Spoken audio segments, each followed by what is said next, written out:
네, 안녕하세요. 법무법인 가의 문정기 변호사입니다. 네, 김계환 변호사입니다. 변호사님, 오늘은 자살보험금 11번째 네, 사례죠? 네, 오늘 사건은 뭐 자살인 거 여부는 문제가 되지 않는 사건 같아요. 네, 피보험자인 망인께서 발견이 됐는데 농로에서 차를 세워놓고 운전석에 앉은 채 안전벨트로 목을 매서 사망한 거라서 뭐 누가 봐도 자살이냐 아니냐의 다툼은 없는 사건 같습니다. 이제 다만 이제 이런 이제 자살의 경우도 목매임 같은 경우는 이제 재해로 볼 수 있지 않느냐.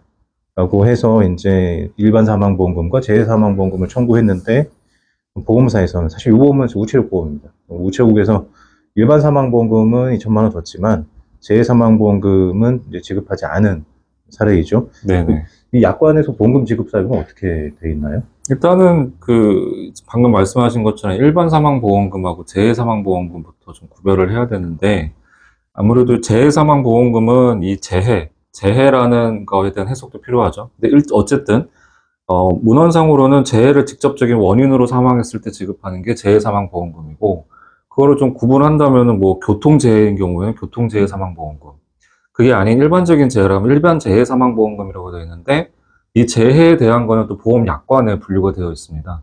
그래서 어떠한 사고로 인한 것이 재해인지는 이제 약관에 따라 판단을 하겠지만, 기본적으로 재해인지 아닌지 여부는 일반적인 보험 사고의 우연성 여부가 가장 중요한 핵심 개념이 되죠. 그렇죠. 보통 재해분류표라고 해서 이제 보험 약관에 따로 네, 재해를 두고 있습니다. 근데 일반적인 정의 규정도 두고 있고 또 어떤 것이 재해인지 한국인의 질병사망분류표라는 통계청 고시 이를 이제 준용해서 만든 네, 재해사망 분류표에 각각 이제 항목이 좀 따로 정해져 있는데요. 이제 그걸 보게 됩니다.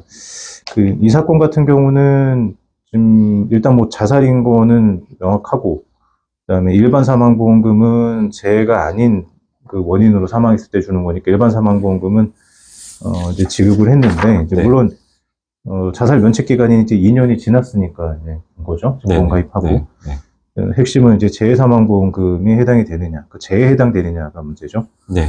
이 재해에 대해서 약관에서 어떻게 규정하고 있나요? 뭐 일반적인 그 보험 약관상, 그 보험 약관의 그 재해 분류폰상의 재해다라고 하면은 제가 이거를 좀 읽어드리면 그 재해는 우발적인 외래 사고 이렇게 규정이 되어 있는데요. 우발적인 외래 사고에서도 그러니까 질병 또는 체질적 요인이 있는 자로서 경미한 외부 요인에 의하여 발병하거나 또는 그 증상이 더욱 악화되었을 때에는 그 경미한 외부 요인은 우발적인 외래 사고로 보지 아니한다라고 또 되어 있습니다. 그러니까 뭐 체질적 요인이 원래 뭐 가지고 있다거나 그런 경우에 아주 경미한 외발적 요인으로 인한 경우에는 재해로 보지 않지만, 그게 아니라면 이제 재해로 본다, 이제 그런 취지죠. 결국 그 재해 분류평에 각각의 재해로 보일 수 있는 그런 항목들도 있지만 일반적인 요건으로는 결국 우발적이어야 되고 외래의 사고, 외래 요인에 의한 네, 네, 되는 건데 이제 가로 안에 있는 경미한 외부 요인은 외래성을 인정하지 않겠다는 네, 주식인 것이죠. 예, 예.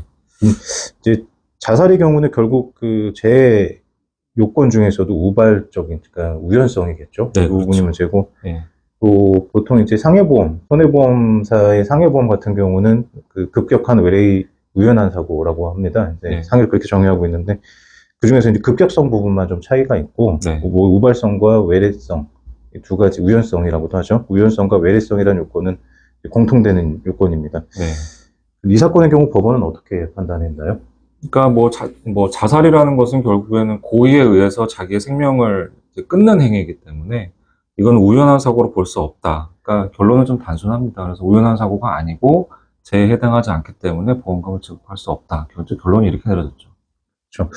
그 12번 사례에서도 나올 텐데요. 뭐 많이 알려진 2016년 대법원 판결에서 자살인 경우도 보험 가입하고 2년이 지나면 이제 재해사망보험금을 지급을 해야 된다라고 판단하는 사례가 있다 보니까 이제 그 사례가 이러한 다른 사건에도 다 적용되는 것처럼 좀 오해하시는 분들이 있으세요. 근데 이제 저희가 뭐 다음 시간에도 살펴보겠지만 그것은 2004년부터 2010년까지 그 기간에 판매됐던 일부 생명보험사 상품들의 경우에 한정되는 사례이고요.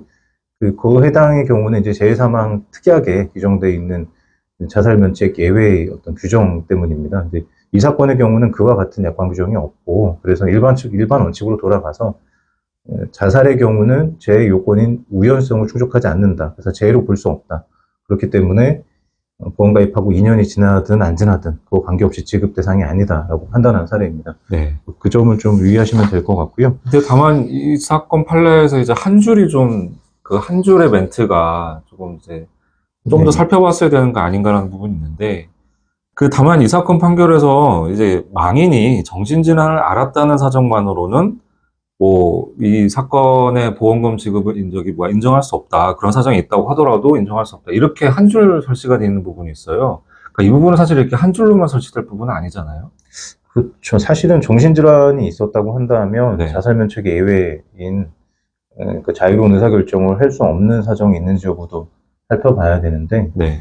그런 사정이 있다는 것만으로는 다시 볼 수 없다. 이렇게 해서 여지를 아예 없애버린 거는 좀 문제인 것 같습니다. 그렇죠. 아까 근데 말씀하신 것처럼 이제 정신질환으로 인해서 자유로운 의사결정을 할 수 없는 상태에서 어떤 그 사망의 결과에 이르렀다. 그렇다면은 이제 보험사고에 해당한다라고 볼 수 있다는 거잖아요.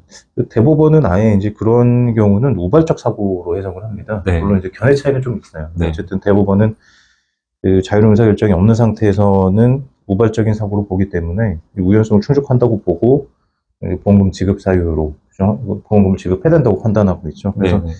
이 사건도 뭐 정신질환 주장이 나왔다고 하면 자살면책 예외 주장을 하는 것인지와 관련돼서 좀 더 주장 입증을 좀 더 할 필요가 있지 않았을까라는 생각이 들고요. 물론 그런 주장이 있었는지 여부는 판결문 가지고는 다 그렇죠. 확인이 안 됩니다. 예. 만약에 이 사건의 경우에 자유로운 의사결정 할 수 없는 상태였다라고 해서 우연성을 인정한다면 그러면 재해로 볼 수 있지 않나요? 뭐 재해로 본다면 어느 항목이 적용이 될까요? 네, 뭐 제1분류표상으로는 그 Y20의 항목에 해당하죠. 그래서 의도 미확인의 목매임, 교행 및 질식에 해당할 수가 있죠.